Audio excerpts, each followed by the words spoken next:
memang bagi teman-teman yang mempunyai modal yang cukup, ya sangat bagus sekali menanam bibit sawit yang diprogramkan dari PPKS, karena itu sudah pasti-pasti melalui penelitian dan bisa dikatakan bibit itu berbuah 100%.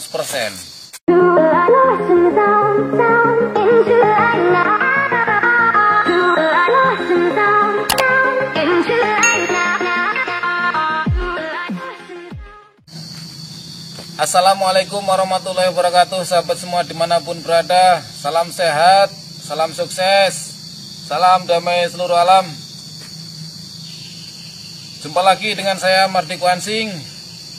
Saat ini aktivitas saya yaitu membantu mupuk di tempat bapak saya.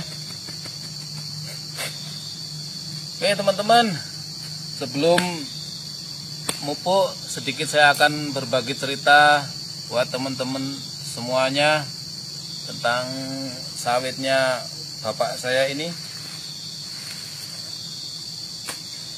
Karena terus terang teman-teman, bibit sawit yang di ini teman-teman,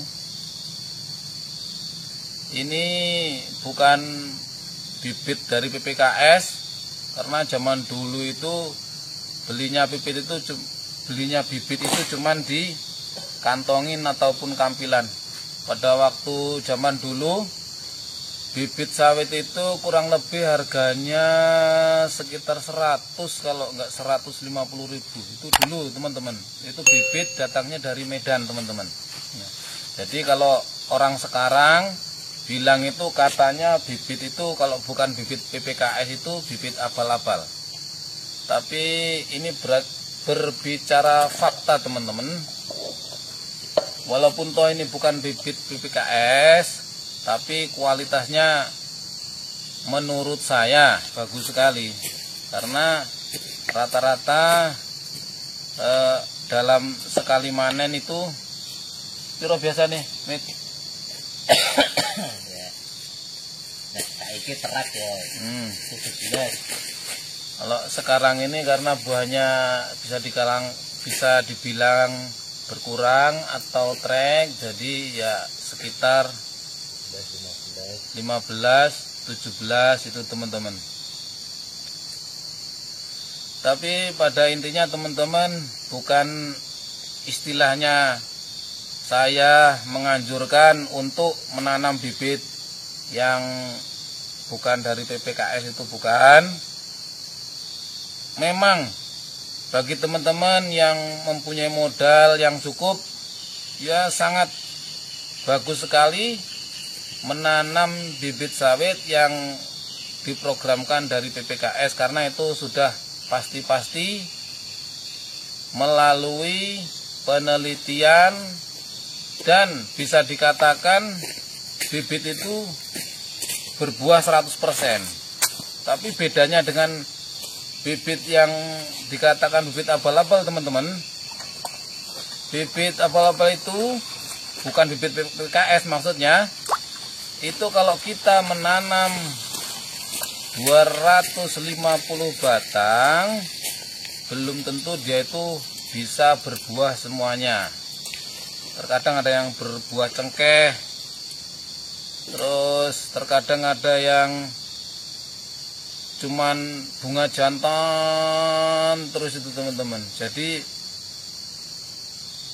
terkadang itu bisa 50, nanti kita menggantinya teman-teman. Tapi untuk lebih amannya, lebih bagusnya, tanamlah bibit PPKS. Tapi jangan juga yang menanam bibit PPKS sampai istilahnya merendahkan ataupun mencemooh teman-teman yang kekurangan modal dalam menanam bibit-bibit pembibitan sendiri ataupun bibit-bibit lokal. Karena saya di sini memperhatikan Karena dulu ada teman kita yang pendatang merantau ke sini, kekurangan modal, memang di sini merantau teman-teman. Alhamdulillah bisa membeli lahan, tapi waktu zaman dulu itu memang pembibitan agak susah.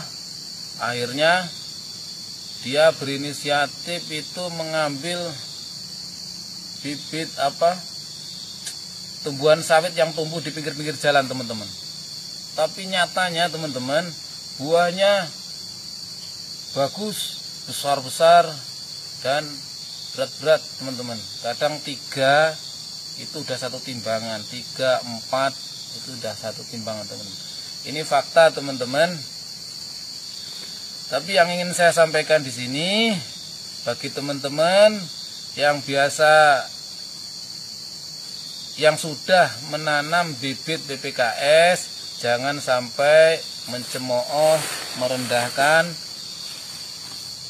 teman-teman yang lainnya yang menanam bibit yang dari lokal.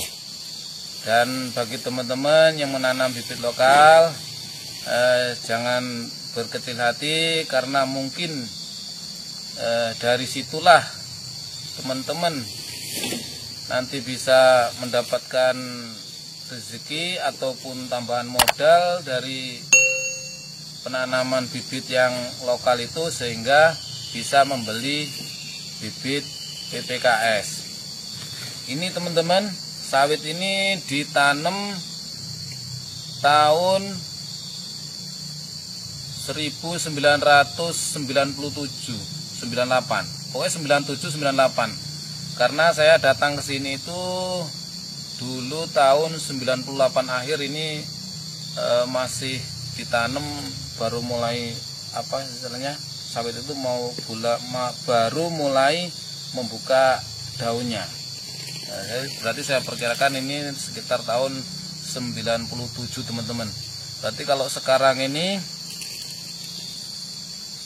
sudah sekitar 20 tahunan teman-teman. Nah, ini alhamdulillah dari bibit yang lokal ini, bukan bibit PPKS, dari lahan 2 hektar ini teman-teman, alhamdulillah dan sangat alhamdulillah sekali, memuji syukur kepada Allah Subhanahu wa taala.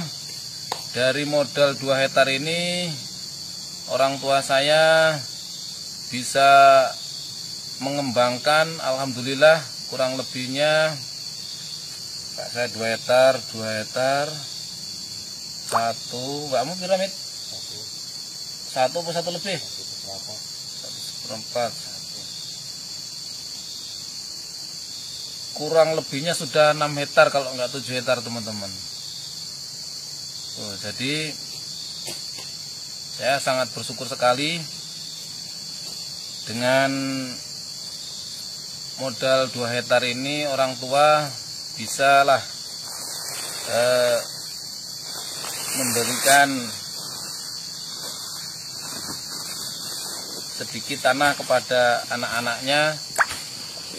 Kurang lebihnya anak-anaknya sudah termasuk mempunyai semua, walaupun itu 1 hektar, ada yang 1 hektar lebih, ada yang 2 hektar, karena harga tanah itu terus melonjak. Tapi yang perlu saya garis bawahi teman-teman, bibit PPKS ataupun bibit lokal, bibit buatan sendiri, pada intinya yang saya tegaskan di sini adalah bagaimana cara kita bisa mensyukuri nikmat yang Allah diberikan kepada kita.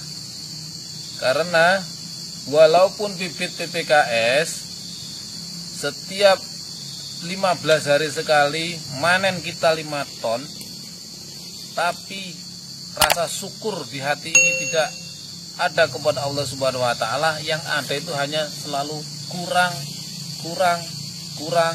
dan terus kurang. Memang sifat manusia seperti itu, ya kurang. Tapi walaupun bibit biasa, bukan bibit PPKS yang sekali manen paling 1,5 ton, 17, 2 ton, mungkin lebih dari 2 ton. Tapi kalau seseorang tersebut bisa senantiasa bersyukur kepada Allah, disitulah kemenangannya teman-teman.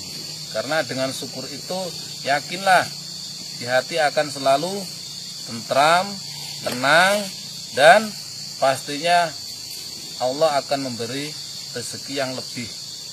Entah itu rezeki dari tanaman sawit itu ataupun rezeki dari jalan-jalan yang lain. Oke, teman-teman, jadi intinya mari selalu kita bersyukur kepada Allah Subhanahu wa taala supaya hidup kita itu tenang.